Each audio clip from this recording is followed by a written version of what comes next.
রবীন্দ্রনাথের গান হাতে মাইক নিয়ে এমোর থেকে ওমর দৌড়ে দৌড়ে গাইছি, এটা কতখানি দৃষ্টিনন্দন বা দৃষ্টিকৌতুক সেটা আমি জানি না। রবীন্দ্রনাথের গান আমার মনে হয় একটু ধীর স্থিরভাবে গাইলে আমার মনে হয় যে, কারণ সুইতাদি, মোহরদি, হেমন্তদা কাউকেই তো দেখিনি যে এরকম মাইক নিয়ে দৌড়ে দৌড়ে গাইছে।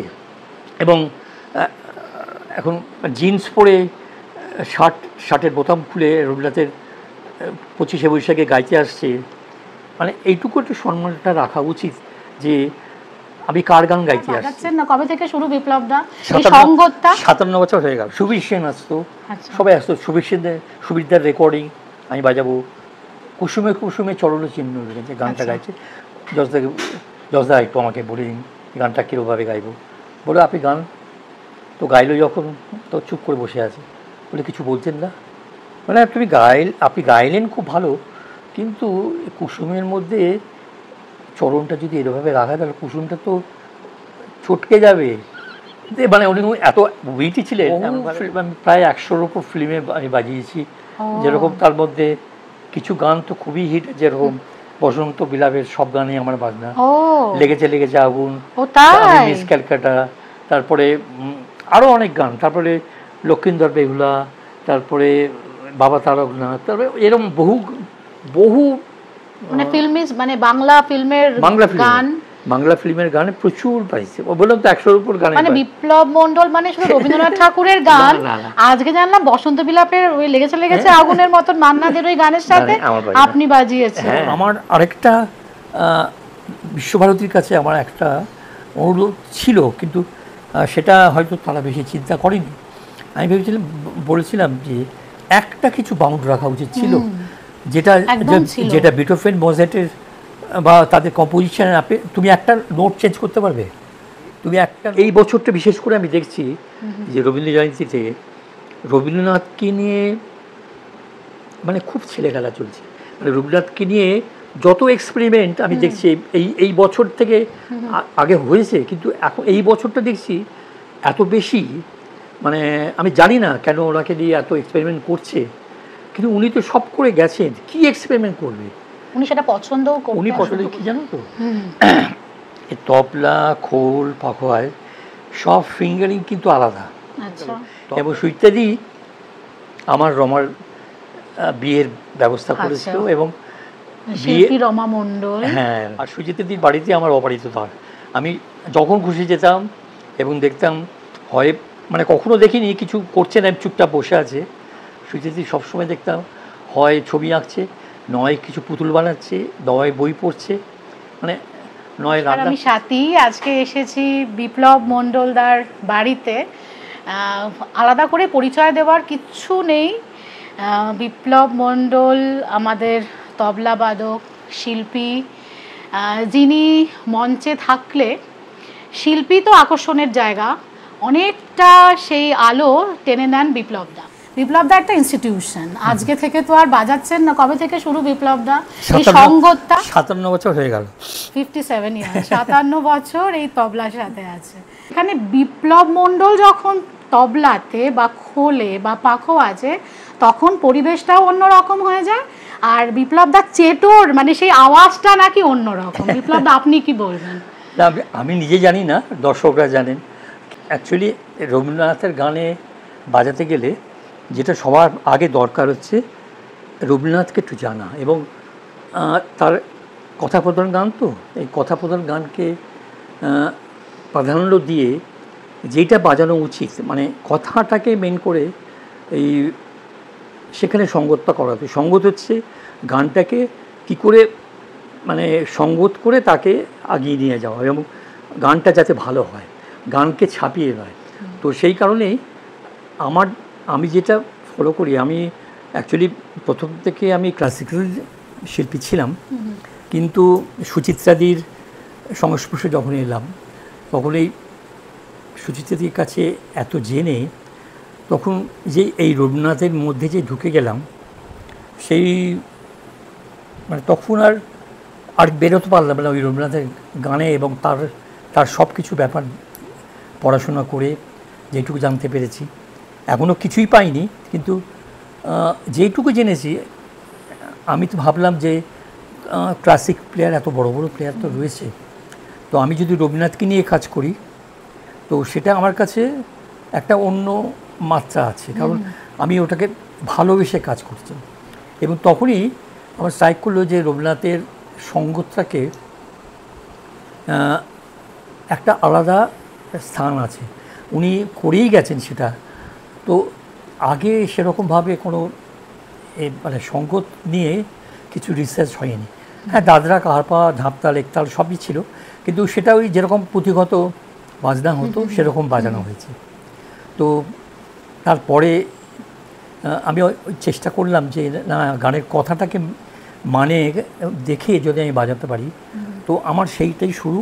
এবং এখনও চেষ্টা চলে যাচ্ছে, মানে এখনও আমি বাজিয়ে এসে বাড়িতে রাত্রে আর 2টো 2:30 পর্যন্ত আমি শুনি যে কোনটা আমার ভুল, কোনটা ঠিক, বা কোনটা ভালো লাগছে, কোনটা ভালো লাগছে না। তো নিজেকে রেকটিফাই করি। মানে আপনার কিন্তু এখন মানে কত হাজার প্রোগ্রাম করেছেন বা কত রেকর্ডিং করেছেন আপনি তো গুনতে পারবেন না, কেউই পারবে না। তবুও এই যে এখন ভেটেরান একজন আর্টিস্ট, হ্যাঁ, কিংবদন্তি একজন শিল্পী, আপনি সঙ্গীতকার, সেখানে আপনি এসে এই যে ইন্ট্রোস্পেকশনটা করেন বা নিজেকে বিচার করেন যে আমি কোথায় ভুল করলাম বা কোনটা আরো বেটার করা যায়, এটা তো ভীষণ আমাদের পক্ষে শিক্ষণীয়। নিজেকে একটু আপডেট না করলে তুমি মানে পরে যেটা তুমি করবে তুমি সেটাকে বাড়াতে পারবে না, ওই এক জায়গায় তাহলে আটকে যাবে, স্ট্যাগন্যান্ট হয়ে যাওয়ার ভয়। হ্যাঁ, স্ট্যাগন্যান্ট হয়ে যাবার খুব ভয় থাকে। সে কারণেই আমার মনে হয় যে যারা বাজায় তারা বাড়িতে এসে তাদের নিজের বাজনাটাকে শোনা উচিত, যে ঠিক হয়েছে কি, গানের সঙ্গে গেছে কি। মানে তাহলে ক্লাসিক্যালে ছিলেন, তাই তো? ক্লাসিক্যাল গানের মধ্যে ছিলেন, সেখান থেকে সুচিত্রা মিত্রের অনুপ্রেরণায় আমি চলে এলেন রবীন্দ্রসঙ্গীতের জগতে। আমি আসলে ক্লাসিক্যাল বেশ মানে বড় পর্যন্ত বাজিয়েছি, কারণ সোলো বাজিয়েছি এবং সঙ্গীত করেছি, বহু নামী শিল্পীদের সঙ্গে সঙ্গীত করেছি, ক্লাসিক্যাল শিল্পীদের সঙ্গে, এবং বিদেশ ট্যুর করেছি বহু শিল্পীদের সঙ্গে। আমি আর সেই নামগুলো বলতে গেলে অনেক সময় নিয়ে যাবে, তবুও বলছি যে আমি ওই বাবার ইচ্ছে ছিল যে আমি ফুললি ক্লাসিক বাজাই। তো বাবার কাছে আমার প্রথম হাতে খড়ি। বাবার নামটা বলবেন? বাবার নাম হচ্ছে পাচকপুর মণ্ডল। উনি একবারেই অন্য লাইনে ছিলেন, উনি পুলিশে ছিলেন। আমার হাতে খড়ি, এবং তারপরে বাবার এক বন্ধু মনোরঞ্জন বন্দ্যোপাধ্যায়, তার কাছে তালিম নিয়েছিলাম। তারপরে কেরামতুল্লাহ খাঁ সাহেব এবং তার বাবার কাছে, মজিদ খাঁর কাছে, মজিদ খাঁর কাছে আমি শিখেছিলাম। এবং তারপরে মানে আচার্য সন্তোষ বিশ্বাসের কাছে আমি তালিম নিয়েছি, এবং সন্তোষ বিশ্বাস হচ্ছে স্বপনজ্যোতির গুরু, এবং স্বপন আর আমরা গুরু ভাই। এবং এমন যে আমরা 8 লেক অ্যাভিনিউতে, আমার জন্ম ওখানে, তো আমরা একসাথেই থাকতাম, মানে ওরা দোতলায় আমরা একতলায়। তো আমরা সবাই জানতো যে আমরা ভাই ভাই সবাই, দুজনেই রেয়াজ করতাম ওখানে। তো যাই হোক, এই তারপরে একদিন মানে হয়তো নাম শুনেছো, মানে বিখ্যাত নৃত্যশিল্পী রামগোপাল ভট্টাচার্য, উনি হঠাৎ আমার বাড়িতে আসা যাওয়া ছিল, কারণ যে দিদিভাই, যেহেতু আমার দিদি চিত্রা সেন, যেহেতু হ্যাঁ যেহেতু মানে নাচের জগতে ছিল, এবং হ্যাঁ উনি মানে রবীন্দ্রনাথের তখন ম্যাক্সিমাম প্রোগ্রাম করতেন। তখন সন্তোষ সেনগুপ্ত গ্রুপে দিদিভাই ছিলেন, এবং তারপরে দিদিভাই অনেকগুলো গুণ, কারণ দিদিভাই যেরকম নাচতেন তেমনি গাইতেন, তেমনি অভিনয় এবং তেমনি আঁকা। সেটাই অনেকে জানে না। হ্যাঁ, চিত্রা সেন মানে অভিনয়টা সবাই জানে, বিখ্যাত অভিনেতা কৌশিক সেনের মা। হ্যাঁ, সেইগুলো আমরা জানতাম, চিত্রা সেন যে নাচ দিয়ে শুরু করেন এটা আমরা জানতাম না। কারণ বালকৃষ্ণ মেনন তখন বিখ্যাত নৃত্যশিল্পী, তার জুটি ছিল হচ্ছে দিদিভাই, এবং শ্যামা, চিত্রাঙ্গদা সব কিছুই মানে প্রচুর করতেন। সুরমন্দির মানে সন্তোষ সেনগুপ্ত তখন রমরমা, মানে সারা ইন্ডিয়া ওরা চষে বেরোতো, এবং প্রচুর প্রোগ্রাম করতো। যাই হোক, সেই সুবাদে বাড়িতে রবীন্দ্রনাথের চর্চা ছিল, এবং দিদিভাইয়ের সঙ্গে গানের সঙ্গে বাজাতাম। তারপরে ওই বললাম রামগোপাল ভট্টাচার্য একদিন আমাকে বললো, চল একদিন নিয়ে যাচ্ছে এক জায়গায়, দেখ তোকে ডেকে মানে আমি নিয়ে যাচ্ছি তোকে, তুই দেখ। তারপরে গিয়ে দেখি সুচিত্রাদি বসে আছে রবিজিতে। তো আমি সুচিত্রাদির ছবি দেখেছিলাম, কিন্তু সুচিত্রাদিকে সামনের থেকে দেখিনি। আচ্ছা। তো যাই হোক, সুচিত্রাদি এমনভাবে আমাকে অ্যাকসেপ্ট করলো, আমি ভাবতেই পারিনি যে ওরকম একটা মানুষ আমাকে এইভাবে অ্যাকসেপ্ট করবে। এবং তারপরে সুচিত্রাদির সঙ্গে আমার একটা মানে নৈকট্য একবারে হয়ে মানে কী বলবো, একটা মনের মিল, এমন মিল একটা হয়ে বাড়ির সঙ্গে এমন সংস্পর্শ হয়ে গেল। এবং সুচিত্রাদি আমার রমার বিয়ের ব্যবস্থা করেছিল। এবং শিল্পী রমা মণ্ডল। হ্যাঁ, আর বিয়েতে সুচিত্রাদি সকাল থেকে রাত্রি পর্যন্ত 3-4 দিন আমার বাড়িতে রমা মণ্ডল ছিলেন সুচিত্রা মিত্রের ওয়ান অফ দ্য বেস্ট একবারে স্টুডেন্টস। আর হয়তো সবাই জানেন প্রায় 550 গান রেকর্ড আছে। তো দৃপ্ত কণ্ঠ, এবং অবশ্যই সুচিত্রা মিত্রের গায়কীর ছাপও রমা মণ্ডলের কণ্ঠে খুব স্পষ্ট, যেটা হয়ে যায়, তাই না? হয়ে যায়। কিন্তু সুচিত্রাদি ও একটু আলাদা করে নিয়েছিল, মোহরদিকেও খুব পছন্দ করতে, এবং মোহরদি সুচিত্রাদি মিশিয়ে ও একটা নিজস্বতা করে ঘরানা তৈরি করে নিয়েছিল, একটা করেছিল। তো যাই হোক, এখনও যখন ওর গান শুনি তখন মনে হয় যে এই গানটা যদি থাকতো আরও ভালো হতো। তো যাই হোক, ওপরওয়ালার হাতে সব কিছু, আমাদের তো নেই। কিন্তু যাই হোক, সেই কারণেই সুচিত্রাদির সঙ্গে ওই যে আমার হলো, সুচিত্রাদি বলতো আমার 2 ছেলে, একটা হচ্ছে কুনাল, ও নিজের ছেলে, এবং একটা হচ্ছে বিপ্লব, সবসময় বলতো। আর সুচিত্রাদির বাড়িতে আমার অবারিত দ্বার, আমি যখন খুশি যেতাম এবং দেখতাম, হয় মানে কখনো দেখিনি কিছু করছে না, চুপচাপ বসে আছে। সুচিত্রাদি সবসময় দেখতাম হয় ছবি আঁকছে, নয় কিছু পুতুল বানাচ্ছে, নয় বই পড়ছে, মানে নয় রান্না করছে। আমি যদি কোনো দিন দুপুরবেলায় যেতাম, তখন আমাকে রান্না করতে করতে আমাকে ওই ডাইনিং টেবিলে ডাকতো, এবং সেই হলুদ মাখা শাড়িতে হাত মুছে বললো, তোর দেখে মনে হচ্ছে খিদে পেয়েছে, খা, আমি রান্না করছি। তো আমাকে সেইভাবে খাওয়াতো। এরকমই আমার সঙ্গে সম্পর্ক ছিল। এবং সুইটার দিকে আমি যখন মানে বিভিন্ন প্রশ্ন করতাম, আমার খুব কিউরিয়াসিটি ছিল এই রবীন্দ্রনাথের গান এবং নৃত্যনাট্য নিয়ে। সুইটাদি যেভাবে আমাকে বোঝাতো, ওই জিনিসগুলো যে পেয়েছিলাম, এগুলো যে পরবর্তীকালে আমার কাছে একটা জীবনের একটা অ্যাসেট হয়ে রয়েছে, এবং অমূল্য রতন, এক অমূল্য রতন। কোন গানে কি টেম্পো এবং কিভাবে বাজালে ভালো লাগবে, সব সুইটাদির সঙ্গে আলোচনা করতাম। তো এই ডান্স ড্রামা তখন থেকেই বাজানো শুরু করলাম। এবং ডান্স ড্রামার মধ্যে রবীন্দ্রনাথের ডান্স ড্রামা যদি না জানা যায়, কিন্তু রবীন্দ্রনাথকে আর্ধেক জানা যাবে না। আমার মনে হয় যে রবীন্দ্রনাথকে এমনি গান তো ঠিকই আছে, কিন্তু গানের সঙ্গে যদি ডান্স ড্রামাটা না যায়, এই গানের যে ভেরিয়েশন এবং তালের যে ভেরিয়েশন, সেটা ডান্স ড্রামা না বাজালে সেটা উপলব্ধি করা যাবে না। একটা গানের থেকে আরেকটা গান কীভাবে চেঞ্জ হয়, এই চণ্ডালিকা বাজাতে গিয়ে তখন মনে হয় যে আমাকে আগের থেকে চিন্তা করতে হয় যে পরের গানে কী লয় হবে, সেই গানের টেম্পোটাকে আমাকে দিতে হয়। আর ডান্স ড্রামা হচ্ছে ড্রামারের সবথেকে বড় কাজ, হচ্ছে ডান্স ড্রামার হচ্ছে সবাইকে কন্ট্যাক্ট করা। বিপ্লব দা, আপনি তো এত কিংবদন্তি সব মানুষদের সঙ্গে বাজিয়েছেন, সুচিত্রা মিত্র, রাইট ফ্রম সুচিত্রা মিত্র থেকে এখনকার যারা শিল্পী, তাদের মধ্যেও যারা মানে ভীষণ জনপ্রিয়, তাদের সাথে রাজেশ্বরী দত্তের সঙ্গে বাজিয়েছে। একটু বলুন না, মানে আপনার স্মৃতিগুলো একটু যদি শুনতে পাই। তারপরে বটুকদা, মানে যতীন্দ্রনাথ মৈত্র, আচ্ছা, মানে যিনি আইপিটি এর গান লিখতেন। আচ্ছা, এই যে যতীন্দ্রনাথ মৈত্রের সঙ্গে আমি এই যে ধ্রুপদাঙ্গের গানগুলো, ওনার কাছেই কিন্তু আমি প্রথম আমার হাতে করি। এবং উনি যত ধ্রুপদাঙ্গের গান উনি ম্যাক্সিমাম গাইতেন। তারপরে তো সুবিনয় দা, মায়ারি, এদের কাছে অনেক কিছু শিখেছি। এবং এই ধ্রুপদাঙ্গের গানের বাজনাটা কিন্তু আলাদা, এবং বিভিন্ন যে তালগুলো আছে, এগুলো সুবিনয়দার সঙ্গে বাজিয়ে, বিশেষ করে সুবিনয়দার সঙ্গে এবং মায়াদির সঙ্গে এগুলো বাজিয়ে মানে আমি নিজে শিখেছি। এবং সুবিনয়দা নিজে খুব ভালো তবলা বাজাতেন। তো আমাকে কিন্তু উনি দেখিয়ে দিতেন যে এবং এই ঠেকাগুলো বাজাও, এটা খুব ভালো লাগবে। তো আমার যার জন্য মানে আমি এই গুরুমুখী বিদ্যাগুলো বা তাদের কাছ থেকে আমি পেয়েছি।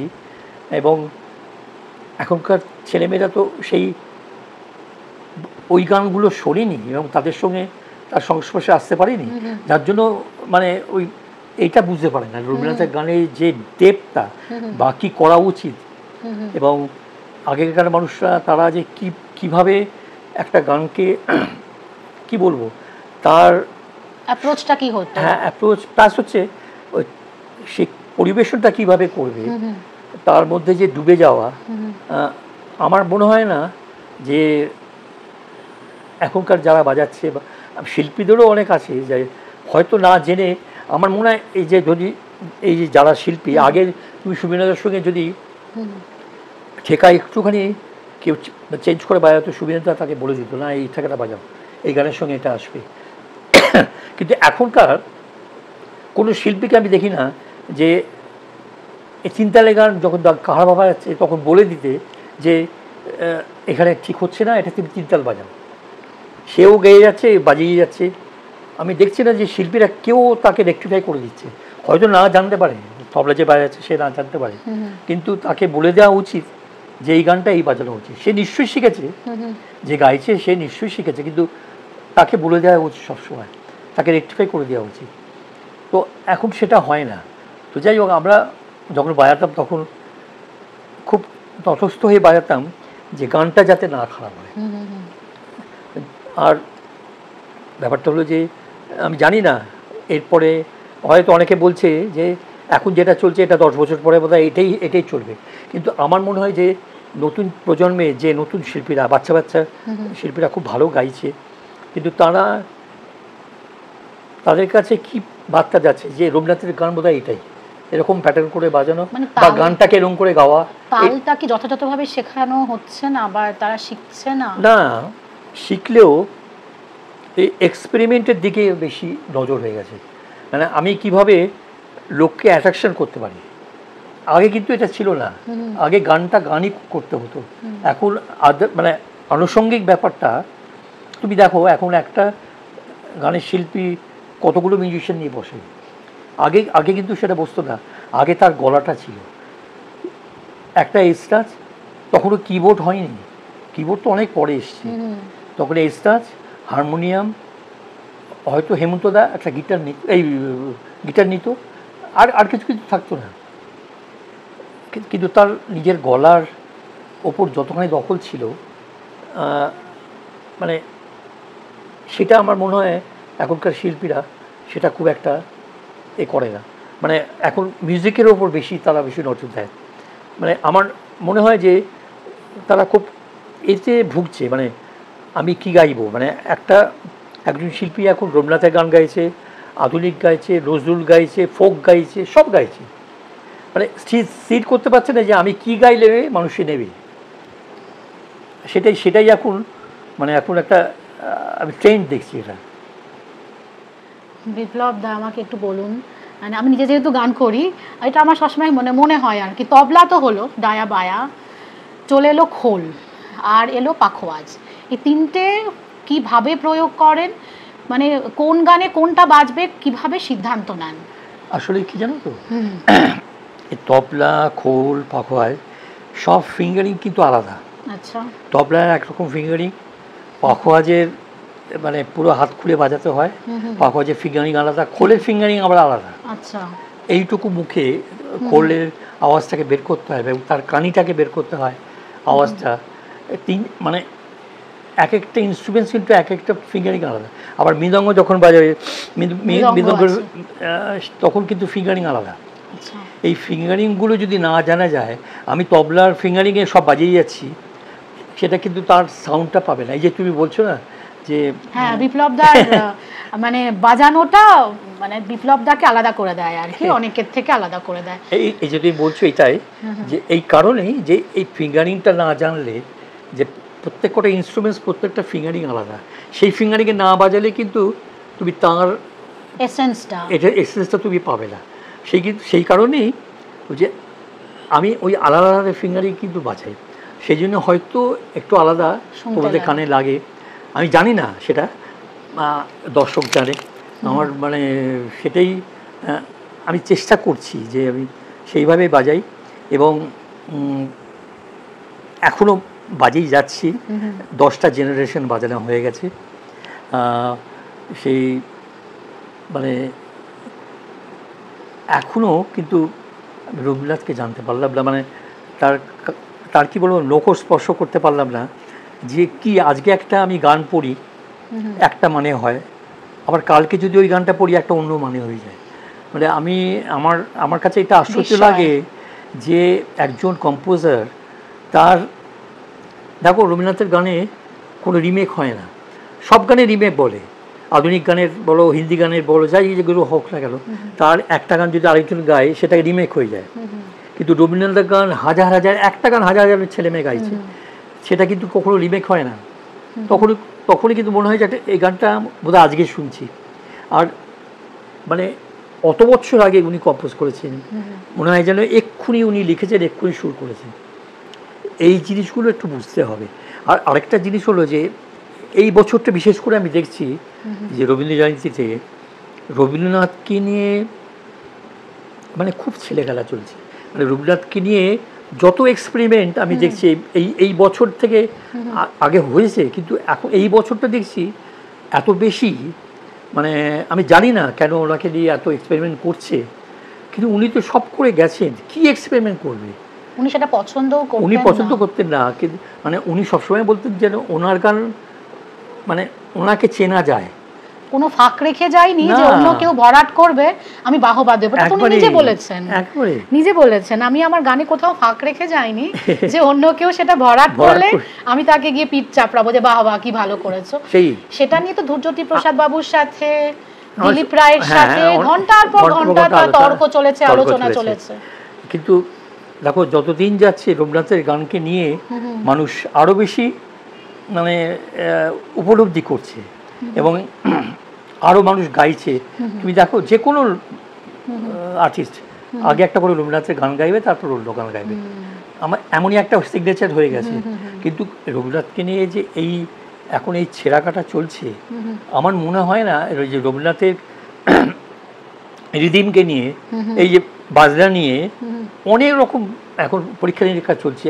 রবীন্দ্রনাথের গানের প্যাটার্নটা একটা নতুন শব্দ না, মানে বম্বেতে ছিল এটা প্যাটার্ন, গানেতে প্যাটার্ন বাজানো হয়, কারণ গানেতে বম্বের বা আধুনিক আমাদের বাংলা গানেও সেটা হয় না, কিন্তু রবীন্দ্রনাথ এই বম্বের গানেতে একটা পার্টিকুলার একটা মুখরা থাকে, তারপরে অন্তরা থাকে, এরম থাকে, তাতে প্যাটার্ন তৈরি করে। মানে বাজনার যে দিদি 10-15-20 জন বাজায়, ওই জন্য একটা প্যাটার্নে বাজায়, সেই প্যাটার্নটা কিন্তু রবীন্দ্রনাথের গানে কখনই হতে পারে না।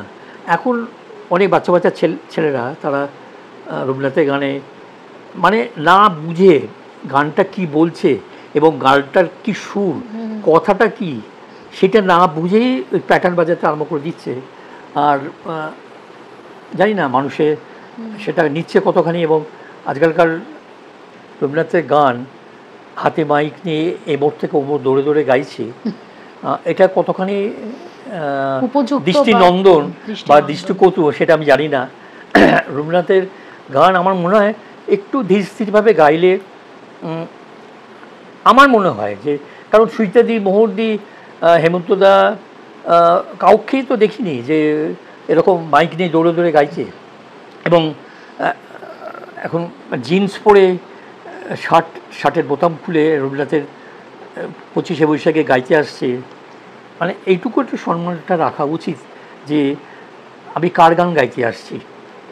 মানে আমি বলছি না যে পাঞ্জাবি ধুতি পরে ঝোলা ব্যাগ দিয়ে সেটা আসছে, কিন্তু একটা ডেকোরাম একটা রাখা উচিত। এবং আমার আরেকটা বিশ্বভারতীর কাছে আমার একটা অনুরোধ ছিল, কিন্তু সেটা হয়তো তারা বেশি চিন্তা করেনি। আমি বলেছিলাম যে একটা কিছু বাউন্ড রাখা উচিত ছিল, যেটা বিটোফেন, মোজার্টের বা তাদের কম্পোজিশনে তুমি একটা নোট চেঞ্জ করতে পারবে।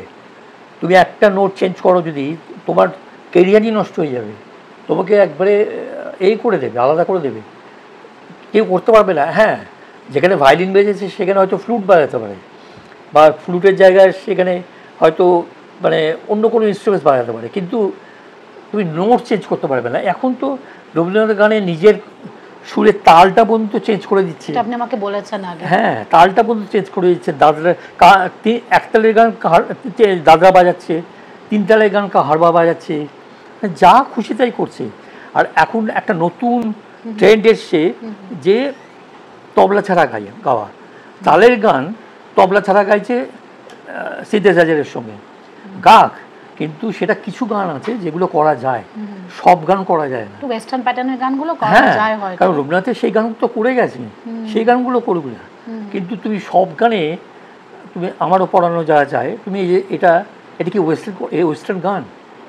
এই গানে তুমি যদি একটা মানে খোল না বাজালে আমার মনে হয় যে এটা পুরোপুরি একটা গান হলো না, কমপ্লিট হলো। মানে এই এত এক্সপেরিমেন্ট চলছে, আমি জানি না। তবে আমার ধারণা যে রবীন্দ্রনাথের কথায় রবার্ট যেটা সেটাই হবে। রবার্ট যেটা সেটাই হবে। বিপ্লব দা, একটু জর্জ বিশ্বাসের কথা শুনবো।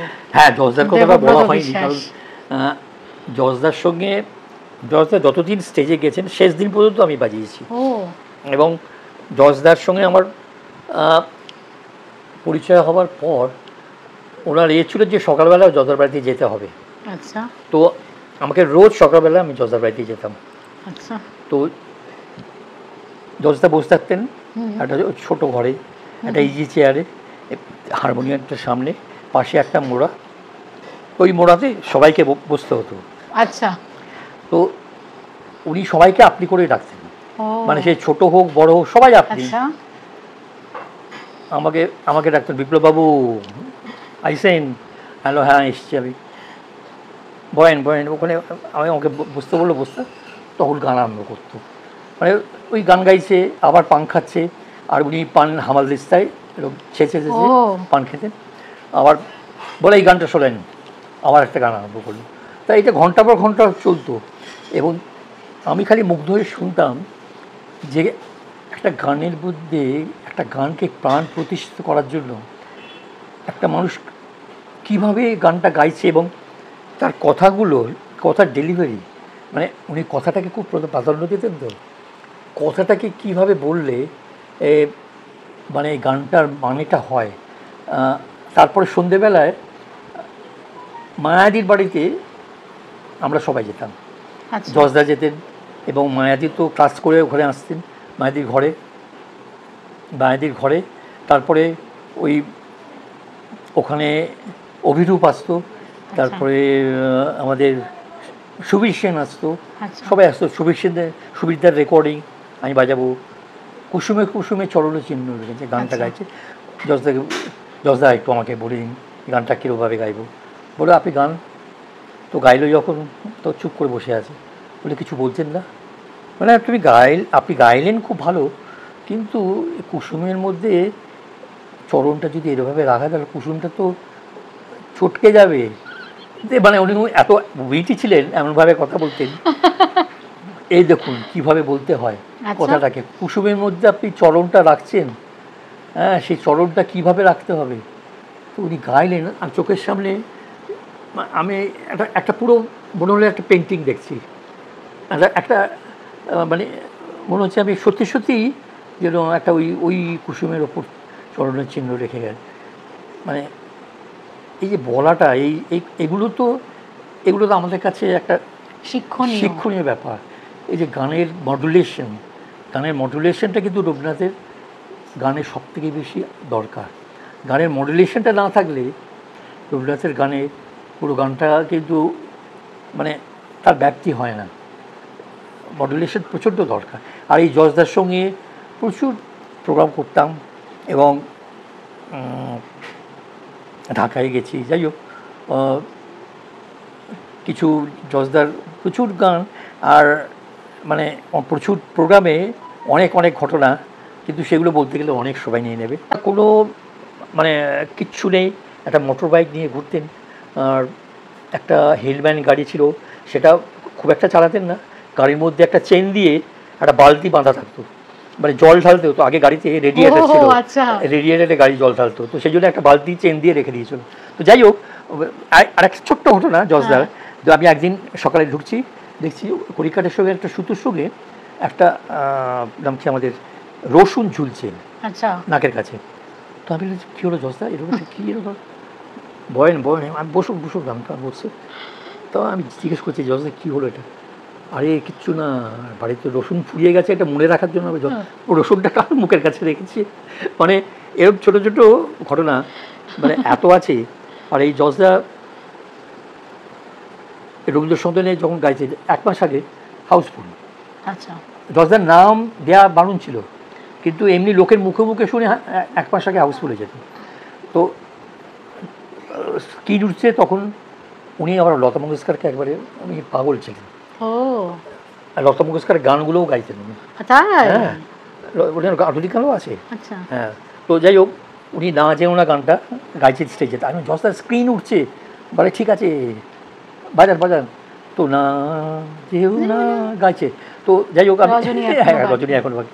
তো আমি স্ক্রিন উঠে গেছে। তো এরকম মানুষ ছিলেন, মানে এরকমভাবে আমরা মিশেছি। এবং আর নেই এরকম শিল্পী, না এরকম স্টেজ কাঁপানো শিল্পী। পীযূষকান্তি সরকারের সাথে কোনো স্মৃতি? পীযূষদার সঙ্গে তো স্মৃতি প্রচুর, কারণ পীযূষদা আমার মাস্টার ছিলেন, আমাদের ইংলিশের টিচার ছিলেন। তার আমাদের বাড়িতে আসতেন, প্রোনাউন্সিয়েশন এত ভালো ছিল। তার পীযূষদা আমার বাড়িতে আসতেন, যে আমরা মানে তখন স্টুডেন্ট ছিলাম, যদি একদিন স্কুলে না যেতাম বাড়িতে আসতেন, কী হয়েছে শরীর খারাপ না কি দেখতে আসতেন। পীযূষদা আসতেন, বাড়িতে অনেক গল্প হতো। তারপর তো পীযূষদা হলেন, এবং তখন থেকেই পীযূষদার সঙ্গে আমার বাজনা, এবং যত রেকর্ড যা আছে আমার বাজনা সব, মানে ও আর কেউ বাজায়। মানে আমরা গান গাওয়া নিয়ে শুনলাম, মানে রবীন্দ্রনাথ ঠাকুরের গান, এবং সেখানে সঙ্গীত তবলার স্টেজের পারফরমেন্স শুনলাম। বিপ্লব এবার একটু রেকর্ডিং নিয়ে বলুন, যখন রবীন্দ্রনাথের গান কেউ রেকর্ড করতে যাচ্ছে সেখানে আপনি কিভাবে বিবেচনা করেন? মানে দেখো, রেকর্ডিং নিয়ে যদি বলো, আমি কিন্তু রেকর্ডিং এবং কার রেকর্ডিং দেখেছেন সেটা আপনার এখনো মনে আছে? আমি রেকর্ডিং কিন্তু আমি আমার জীবনের শুরুর থেকে আমি রেকর্ডিং, মানে যখন মানে প্রফেশনালি বাজাতে আরম্ভ করলাম, তো তার সঙ্গে আমি রেকর্ডিংটা কিন্তু আমি ছিল। তো আমি বহু আধুনিক গানেও বাজিয়েছি, এবং বিশ্বদেব চট্টোপাধ্যায় লাস্ট যে রেকর্ড করেছিলেন সেই রেকর্ডটাও আমি বাজিয়েছি। আচ্ছা, তখন আমার 16 বছর বয়স। বহু ফিল্ম, আমি প্রায় 100-র উপর ফিল্মে আমি বাজিয়েছি। যেরকম তার মধ্যে কিছু গান তো খুবই হিট, যেরকম বসন্ত বিলাপের সব গানই আমার বাজনা, লেগেছে আগুন, মিস ক্যালকাটা, তারপরে আরও অনেক গান, তারপরে লক্ষিন্দর বেহুলা, তারপরে বাবা তারকনাথ, তারপরে এরকম বহু মানে মানে বাংলা ফিল্মের গান প্রচুর পাইছে। বললাম তো 100-র উপর গান। মানে বিপ্লব মন্ডল মানে শুধু রবীন্দ্রনাথ ঠাকুরের গান, আজকে জানলাম বসন্ত বিলাপের ওই লেগেছে আগুনের মতন মান্নাদের ওই গানের সাথে আপনি বাজিয়েছেন। তো মান্নাদের সময় সম্পর্কে একটু বলুন না, মানে রেকর্ডিং স্টুডিওতে আপনি মান্নাদের, ধরো আগে রেকর্ডিং স্টুডিওতে যেটা ছিল, যেটা বিশাল পরিধি আপনার, না সেই রেকর্ডিং স্টুডিওতে ধরো ওই ইন্ডিয়া ল্যাব আর আমাদের আরেকটা স্টুডিও যেটা যাই হোক HMV ছিল, কিন্তু বেশিরভাগটাই ইন্ডিয়া ল্যাব আর আরেকটা তার আগে স্টুডিও ছিল, নামটা ভুলে যাচ্ছি, এই দুটোতেই ম্যাক্সিমাম হতো। তো এটা ইন্ডিয়া ল্যাবে হয়েছিল এই রেকর্ডিংটা। তো ওই বিশাল একটা সাদা ফরাস পাতা থাকতো, তার মধ্যে গদি পাতা, সেখানে আমরা সব রেডি মিউজিশিয়ানরা, কিন্তু ওই তখন মানে মিউজিক ডাইরেক্টর ঢুকতেন, তারপরে সেই বসতেন, এবং বসে মান্নাদা বসলেন, এবং গৌরীদার মতো লেখা ছিলেন, তো গৌরীদা বসলেন, ওইখানে বসে আবার কিন্তু চেঞ্জ হচ্ছে, কথাও চেঞ্জ হচ্ছে এবং গানের সুরও চেঞ্জ হচ্ছে, করে তারপর রেকর্ডিং। এবং মান্নাদার মানে একটুখানি, এখন তখনকার রেকর্ডিংয়ে এক চান্সে রেকর্ডিং করতে হতো, মানে তখন ওই কেটে রেকর্ডিং হতো না, মানে একটু ভুল হলে আবার পুরো আবার প্রথম থেকে লাস্টে গিয়ে ধরো একটা নোট কিছু ভুল হয়েছে বা একটা মিউজিশিয়ান করে ভুল করেছে, আবার প্রথম থেকে রেকর্ডিং করতে হতো। মানে তখন ওই রিলে রেকর্ডিং করতে হতো, তো ও তখন ওই আর মানে এই হতো না, মানে কি বলবো, মানে ডাবিং বা এডিটিং ওরভাবে কিছু হতো না, এক চান্সে রেকর্ডিং হতো। তো আমাদের সেইভাবে তৈরি হতে থাকতো, মানে সেইভাবে রিহার্সাল করে আমরা রেডি করে, তার মধ্যে মিউজিক ওরম মিউজিক হতো, এবং মিউজিকের কী বাজবে না বাজবে সব ঠিক করতে হতো এবং মাথায় রাখতে হতো। এখন তো এত ইজি হয়ে গেছে, মানে একটা কথা কেটে কেটে কেটে কেটে নেওয়া হয়, কিন্তু তখন তো ওটা সম্ভব ছিল না, তখন কনসেন্ট্রেশনটা অনেক বেশি রাখতে হতো। তো যাই হোক, মান্নাদা ওই একটু যদি ভুল হতো কখনই আসতো, তাহলে দেখতাম মান্নাদা মানে গান গাইতে গাইতে কাঁদছি, বলছে না আমি পাচ্ছি না, আমি এই জায়গাটা এরকম করতে পারছি না, আমার হচ্ছে না, আমি পাচ্ছি না। আবার একটু ঘুরে এসে একটু ঘুরে এসে আবার বলে চলো এবার গাইবো। তো এইভাবে কিন্তু আগেকার আর্টিস্টরা করতেন। আমি সন্ধ্যাদির সঙ্গে প্রায় 12 বছর বাজিয়েছি টানা। সন্ধ্যা মুখোপাধ্যায়, হ্যাঁ সন্ধ্যা মুখোপাধ্যায়, এবং অস্ট্রেলিয়া সবই ট্যুর করেছি সন্ধ্যাদির সঙ্গে। আর এখানে তো সব প্রচুর বাজিয়েছি, মানে সন্ধ্যাদি, হেমন্তদা, মান্নাদা, তারপরে আরতিদি, সবাইয়ের সঙ্গে রেগুলার বাজাতাম, এবং সবাইয়ের সঙ্গে কারোর সঙ্গে 5 বছর, তার কারোর সঙ্গে 12 বছর, 10 বছর এরকম রেগুলার বাজিয়েছি। ওই যে বললাম রবীন্দ্রনাথ এমন টানলেন, জানি না মানে তখন রবীন্দ্রনাথের গানে বাজাতে এসে তখন আর আমার ইচ্ছে করলো না যে অন্য কিছু বাজাতে, মানে জানি না সেটা আকর্ষণ আর কি। হ্যাঁ, মানে রবীন্দ্রনাথের গানে যে একটা কী পেলাম সেটা বুঝিয়ে বলা যাবে না। আমি এখনও নজরুল আধুনিক গানে যখন হয় তখন বাজাই, কিন্তু রবীন্দ্রনাথের গানে বাজাতে গেলে ওই যে মনের ভেতরে একটা আনন্দ, সেই আনন্দটা কিন্তু পাই না অন্য গানে বাজি। বিপ্লব দা মানে আমাদের ভীষণ প্রিয় শিল্পী, মানে আমাদের দুর্ভাগ্য যে আমরা খুব কম সময় পেলাম তাকে, খুবই অল্প বয়সে, মানে তখন তার মোটেই মানে মৃত্যুর মুখোমুখি হওয়ার বা মৃত্যুর কাছে হেরে যাওয়ার বয়স হয়নি। শিল্পী রমা মণ্ডল আপনার স্ত্রী, তার কথা শুনবো। আর এবং আপনি একবার বললেন যে সুচিত্রা মিত্রের আশীর্বাদ ধন্য আপনারা দুজনেই, আপনাদের বিয়েটাও সুচিত্রা মিত্র তিনি দিয়েছেন, আয়োজন করে দিয়েছেন। বলুন না রমা মণ্ডল, আসলে তার কথা এখন নিজের লোকের সম্বন্ধে বলাটা খুব মুশকিল, তবুও একটু বলি। আমি ওনার লাইভ প্রোগ্রাম দেখেছি কল্যাণীতে। ও আচ্ছা আচ্ছা আচ্ছা আচ্ছা। আসল রমার কথা একটু বলি কি, ও মানে ওর গলা শুনে, মানে ওর গান শুনে কিন্তু আমি মানে আকর্ষিত হয়েছিলাম, প্রেমে পড়েন, দুটোই বলা যায়। আমাদের ওরকম কিছু হয়নি, আমরা দেখে শুনেই বিয়ে হয়েছিল, জাস্ট সুইতাদি নেগোসিয়েশন করেছিলেন। আচ্ছা। তো আমি তখনই দেখতাম ওর গানের মধ্যে একটা, খুব চুপচাপ ছিল, মানে কথা খুব কম বলতো, এবং সুইতাদির কাছে দেখতাম যে সুইতাদি সবসময় ওকে পাশে নিয়ে বসে মেন গানগুলো গাইছেন, আবার সুইতাদি যখন গাইছেন তার ওপর পার্টটা ওকে দিয়ে গাওয়াতেন, কিন্তু মনে হতো না যে সুইতাদি গাইছে না, ও ঠিক সুইতাদির মতন করেই ওপরের দিকটা গাইতো, চড়া দিকটা যখন ডান্সামা হতো। তো যাই হোক, যখন আমার স্ত্রী হলেও, তো যাই হোক, ও গান নিয়ে, ও তো রবীন্দ্রভারতীর গোল্ড মেডেলিস্ট, তো যাই হোক আমিও রবীন্দ্রভারতীতে এসেছিলাম, আমি তো 22 বছর রবীন্দ্রভারতীতে আমি লেকচারার ছিলাম। তো তখন অজয়ও ছিল, অজয় স্টুডেন্ট ছিল তখন, অজয় চক্রবর্তী। আচ্ছা। তো যাই হোক, সেই অজয়কেও তখন দেখতাম, অনেককেই দেখতাম সব, মানে আমাদের সময় রবীন্দ্রভারতী তখন একটা কি বলবো, একটা শিল্পীর পীঠস্থান ছিল। কলকাতা শহরে বা বাইরে থেকে এসে যত বড় বড় শিল্পীরা ছিল রবীন্দ্রভারতীতে ছিল, এবং তাদের কাছ থেকে আমি প্রত্যেকের সঙ্গে আমার সঙ্গে খুব ছিল, এবং তাদের কাছ থেকে চেষ্টা করতাম ভালোটা কি সেটা একটু নেবার চেষ্টা করতাম। আমার ওখানে এই যে খোল শেখা, তারপরে পাখোয়াজ শেখা, এগুলো সবই কিন্তু ওই রবীন্দ্রভারতীতে থাকাকালীন আমি করেছি। চঞ্চল ভট্টাচার্যর কাছে, মানে উনি হচ্ছেন পরে বিশ্বভারতীতে চলে গেছে, দুর্লভ ভট্টাচার্যের নাতি, তো দুর্লভ ভট্টাচার্য বিখ্যাত পাখোয়াজিস্ট ছিলেন। তো যাই হোক, সেই ওনার কাছে শেখা, এবং খোলও ভালো মানুষ লোকের কাছে শেখা, যেটুকু বাজাই ওই শিখে বাজিয়েছে। তো যাই হোক, রমার কথায় আসি।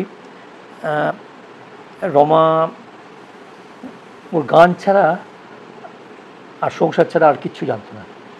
তো আমি ওই সময় 6 মাস বিদেশে থাকতাম, মানে 6 মাস কলকাতায়, 6 মাস বাইরে থাকতাম। তো ওই কিন্তু সব কিছু সামলাতো, এবং আমার মেয়ে হওয়ার পর মেয়েকে ও সব কিছুই ওই করেছে, মানে আমি বলতে গেলে কিছুই করিনি। তো তার সঙ্গে ও গানটা রাখতো। আর কিন্তু আমার সঙ্গে ও কখনো বসে যে গান গাওয়া রেয়াজ করা সেটা কখনো করেনি। হয়তো কোনো একটা গান আটকে গেছে, তখন বলতো একটু দেখো না এটা ঠিক আছে কিনা তাহলে বা এটা, তখন দেখতো, তার আগে আর কিছু দেখতো না। কিন্তু ও ওই যখন প্রোগ্রাম থাকতো, মানে প্রোগ্রাম তো প্রায় রোজই থাকতো, এমন হয়েছে যে 1 মাসে 26টা প্রোগ্রামও করেছে। তো মানে এই পিক টাইম একটা, জনপ্রিয় শিল্পী ছিলেন রমা। আর তখন কিন্তু মানে আমি বেশি বাজাতাম না, কারণ ও বলতো আমি বাজালে নাকি ওর টেনশন হতো, আর আমারও টেনশন হতো, আমি বাজালে আমার টেনশন হতো। তো এই সুব্রত মানে বাবু, আমাদের কিবোর্ডিস্ট, বাবু এবং সিদ্ধার্থ ওর সঙ্গে বাজাতো। আচ্ছা। তো ওই ভোরবেলা এসে নামিয়ে দিয়ে যেত, আমি দেখতাম, আমি দরজা খুলে ওদের হ্যালো করে আমি চলে আসতাম ঘরে। হ্যাঁ, রমা মণ্ডল বলছিলেন যে প্রোগ্রাম করতেন যখন, তখন আপনি তার সঙ্গে সঙ্গত করতেন না, কোথাও একটা মানে আপনি ভাবতেন সব ঠিক হবে তো, বা উনিও ভাবতেন ভুল করে ফেলবো না। স্টেজের মধ্যে আমার টেনশন হতো যে ওই যে এই জায়গাটা সুরটা ঠিক লাগবে তো, এই জায়গাটা এটা ঠিক হবে, তালটা ঠিক হবে তো। তো সেই কারণে আমি বলতাম না ওরা বাজাক। তো ও বলতো যে না তুমি থাকলে আমি ঠিক মতো গাইতে পারি না, তার থেকে ওরা থাকলে আমরা অনেক বেশি ফ্রিলি গাইতে পারি। এখন ঠিক আছে, সেটাই সব থেকে ভালো। তো এরকমই চলতো। এবং ও যখন মানে যে সময় চলে গেল, তো আমি তখন জাপান থেকে ফিরেছি, ও বম্বে থেকে প্রোগ্রাম করে ফিরেছে। আচ্ছা। এবং একটা আমেরিকার একজনকার তার চিত্রাঙ্গদা রেকর্ডিং হচ্ছিল, মানে আমি আসার পর সেই রেকর্ডিংটা হলো, সে 3-4 দিন রেকর্ডিং ছিল। তো আমাদের বাজনা হয়ে গেছিলো, রমা ডাবিং করেছে। তো সেই ডাবিং করে বাড়িতে এসে তো বললো শরীরটা ভালো লাগছে না, ওখানে খাওয়া দাওয়া করেছি, তো যাই হোক একটা ফুড পয়জনের মতন হয়ে গেছে। তো কী আর বলবো, সেই তারপরে অসুস্থ হয়ে পড়ল। তারপরে তো নার্সিংহোমে নিয়ে গেলাম, কিছুই হয়নি। ডাক্তার আমাকে বকাবকি করলো যে আপনারা এত ছোটো ছোটো ব্যাপারে নার্সিংহোমে নিয়ে আসেন। তো তারপরে ওরা মানে কোনো কেয়ারই করলো না যে যে যে স্যালাইনটা দিচ্ছে সেটা যে আউটপুট হচ্ছে না সেইটা দেখলো না। মানে এটা কমপ্লিটলি ডাক্তারের ভুলে এরকম একটা ইয়ে হয়ে গেল। এত বড় শিল্পীকে আমরা হারালাম। যাই হোক, আমার মেয়ে তখন, মেয়ের কত বয়স তখন? মেয়ের তখন ও 12-এ পড়ে। না 11-এ। মেয়ে কি গান করে? হ্যাঁ, মেয়ে গান করে। মেয়ের নাম কি? ওর নাম মধু ঋতু। মধু ঋতু, কে দিয়েছিল নামটা? খুব আলাদা নাম, খুব আনকমন। হ্যাঁ, অ্যাকচুয়ালি কি ও রাত্রে খুব জাগতো, মানে ঘুমোতো না রাত্রে, অনেক রাত্রে পর্যন্ত জাগতো। তো তাই জন্য ওর মাসি, মানে মেজো মাসি, এই নামটা বলেছিল মধু ঋতু, কারণ মধু ঋতু জাগে দিবানিশি। মধু ঋতু জাগে দিবানিশি। হ্যাঁ, তো ওই জন্য মধু ঋতু ওর নামটা হয়েছে। কিন্তু মধু ঋতুর নামটা কিন্তু আর দুটো পাই না, আর তো মানে খুব রেয়ার। আমি মানে এই প্রথম শুনলাম, মানে এখানে রবীন্দ্রনাথ ঠাকুর মানে আপনাদের জীবনে একদম অঙ্গাঙ্গী ভাবে যুক্ত হয়ে গেছে। মেয়ের নামের এই কথাগুলো রবীন্দ্রনাথ ঠাকুরের গানে মানে শব্দের যে মানে চয়ন কোথাও শোনা যায় না, তাই না? বলো, তুমি সবেতেই ওনাকে পাবে। মানে তুমি ভাবো, তুমি তোমার আনন্দে পাবে, তুমি তোমার কষ্টে পাবে, তুমি তোমার মানে দুঃখে পাবে, মানে কিসে পাবে না, সবেতেই তুমি রবীন্দ্রনাথকে পাবে। তো তাই যদি বলছি, আমরা রবীন্দ্রনাথ তো আমাদের সঙ্গে জড়িয়ে আছে। তো তাকে নিয়ে আমরা মনে হয় তাকে আরও যাতে ভালো হয়, মানে আরও মানুষের কাছে পৌঁছায় এবং আরও তাকে সম্মান জানাতে পারি, সেটাই করা উচিত। আমি এক্সপেরিমেন্ট না করে তার জিনিসটা রেখে এবং তাকে সম্মান জানাবার জন্য আমাদের যা প্রচেষ্টা সেটাই করা উচিত সবাইকে। আমার মনে হয় সেটা করা উচিত, তাহলেই ঠিক সার্থকতা আছে এবং রবীন্দ্রনাথকে সম্মান জানানো হবে। ঠিক, একদম সহমত আপনার সাথে। বিপ্লবদা, জিজ্ঞেস করবো, যেটা রবীন্দ্রনাথ ঠাকুর তো যেগুলো চলতির তাল ছিল, বা দাদরা কাহার বা একতাল ত্রিতাল নিয়ে তো কাজ করেছেন, কিন্তু রবীন্দ্র সৃষ্ট তাল, সেটা নিয়ে একটু বলুন না। হ্যাঁ, রবীন্দ্র সৃষ্ট তালটা অ্যাকচুয়ালি রবীন্দ্রনাথ কথাটাকে বেশি প্রাধান্য দিয়েছেন। তো উনি যখন লিখতেন ওই লেখার যে মাত্রা হতো, মানে লেখার যে কটা বানিয়ে হতো ওইটাই হিসেব করে কিন্তু উনি তালগুলো সৃষ্টি করেছিলেন। তিনি একমাত্রা বাড়াননি, একমাত্রা কমাননি। আচ্ছা। হ্যাঁ, তুমি দেখো টানা 6 মাত্রা, একটুকু ছোঁয়া লাগে। তুমি দেখো হাতে করে গোনে একটুকু ছোঁয়া লাগে, 6 মাত্রা টানা 6 মাত্রা, এখানে মধ্যিখানে কোনো গ্যাপ দেয়নি। ওই জন্য এটা মানে টানা 6 মাত্রা আছে, 6 মাত্রা লেখা আছে। 5 মাত্রা দেখুন, 5 মাত্রা করে আছে। ও দেখা দিয়ে যে চলে গেল, হ্যাঁ, এটা পুরো 5 মাত্রা করে আছে, মানে এই টানা 5 মাত্রা করে। এরকম নবতাল, তারপরে ঝম্পক, তারপর ষষ্ঠী, হ্যাঁ, রূপকরা, এইভাবেই সৃষ্টি হয়ে গেছেন। উনি দেখছেন যে ও এটা 9 মাত্রায় শেষ হচ্ছে, তো তাহলে একটা নবতাল, মানে 9 মাত্রার তালে একটা পুরোনো 9 মাত্রা তাল আছে, কিন্তু উনি একটা 9 মাত্রা তাল, অনেক 9 মাত্রা টানা 9 মাত্রা করেছেন, বা 2 দ্বিছন্দে 9 মাত্রা করেছেন। হ্যাঁ, মানে এইভাবে 3 2 2 2 করেছেন। মানে 9 মাত্রার অনেক ভেরিয়েশন করেছেন, কথার আন্দাজে উনি তালটাকে করেছেন। তালটা করবো বলে কিন্তু করেননি, তালটা করবে না, মানে ওইটা না করে উনি কথাটাকে প্রাধান্য দিয়ে কথায় যেখানে শেষ হয়েছে তালটা সেইখানেই শেষ হয়েছে, তার থেকে এক মাত্রা কমায়নি, এক মাত্রা বাড়ায়নি। ওই জন্য একটা তাল সৃষ্টি হয়ে গেছে, মাধুর্যও সেখানে একবারে। এইটাই হচ্ছে তার সৃষ্টি।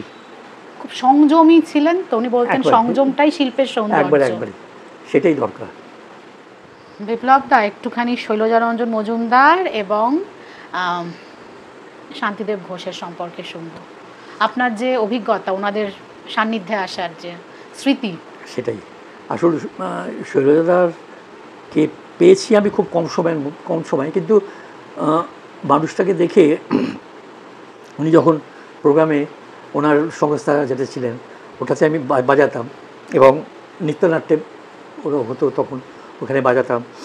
তো উনি নিজে এসরাজ বাজাতেন, নিজে বাজাতে ওই কোনো কারোর ভুল হলো কিছু হলো ওই এসরাজের ছড়িটা দিয়ে তাকে খোঁচা দিত। হ্যাঁ, আর শৈলজাদারকে আমি প্রশ্ন করতাম অনেক কিছু, বলে আচ্ছা ঠিক আছে পরে বলবো, তোমার খুব কিউরিয়াসিটি, তুমি খুব জানতে চাও না? হ্যাঁ, আমি জানতে চাই। তো আমাকেও সত্যি খুব ভালোবাসতেন, এবং যখন গান শেখাতেন আমি দেখতাম একটা অন্য ধারায়, মানে কারোর সঙ্গে মেলে না। এবং অনেক গানই মানে শৈলজাদার তো নোটেশন করা, সেগুলো শৈলজাদা কিন্তু একটু অন্য, মানে রবীন্দ্রনাথের গানে কিন্তু আমরা যেগুলো পাই একটু অন্যভাবে কিন্তু উনি করেছেন, মানে গানের তাল বলো বা গানের সুরের, উনি গুরুদেবকে পারমিশন নিয়ে সেগুলো হয়েছিল কিন্তু। তো সেগুলো শুনতাম, মানে এটাও যেরকম শুনতাম ওটাও শুনতাম, আর শৈলজাদার শেখানোটা আমি দেখতাম সত্যি এটা একবারে আলাদা। এই যে ওরা ছাত্র তো প্রায় সবাই, আশিসদা, সুবিনয়দা, তারপর সবাই এরা তো শৈলজাদারই ছাত্র। তো এরকম একটা মানুষের সংস্পর্শে এসেছিলাম এবং তার সঙ্গে কাজ করেছি, এটাও আমার জীবনের একটা অ্যাসেট। এবার তারপরে বলি যে শান্তিদেব ঘোষ, এবং শান্তিদাকে অনেক বেশি পেয়েছি, এবং শান্তিদার সঙ্গে প্রচুর রেকর্ডে বাজিয়েছি, এবং স্টেজ পারফর্ম বাজিয়েছি। লাস্ট পরম্পরা বলে আমরা একটা প্রোগ্রাম করেছিলাম রবীন্দ্র সদনে, 3টে জেনারেশন, শান্তিদা, সুইত্যাদি, রমা। তো এই তিনটে জেনারেশনকে নিয়ে প্রোগ্রাম হয়েছিল। তো তখন শান্তিদাকে ওটাই লাস্ট প্রোগ্রাম শান্তিদার, এবং শান্তিদাকে নিয়ে এসেছিলাম তখন শান্তিনিকেতন থেকে, এবং 1999 সালে চলে গেছেন। হ্যাঁ, ওই প্রোগ্রামটাও তখন তার একটু 2-1 বছর আগে হয়েছিল। আচ্ছা। তো ওই আমি স্টেশনে যাওয়া, আমি নিয়ে আসা, এবং সেই শান্তিদার সঙ্গে গল্প করা, মানে খুব মজার গল্প বলতেন সবসময়। নমস্কার, আমাকে আমন্ত্রণ করার জন্য অনেক অনেক ধন্যবাদ। আমি ধন্য হলাম বিপ্লব দা, আপনার কথা না শুনলে বা আমরা যদি রেকর্ড করে না রাখি ভবিষ্যৎ প্রজন্ম কিছুই শিখতে পারবে না, অনেক কিছু জানতেই তো পারবে না, মানে সেটা মানে আমি কৃতজ্ঞ আপনার কাছে।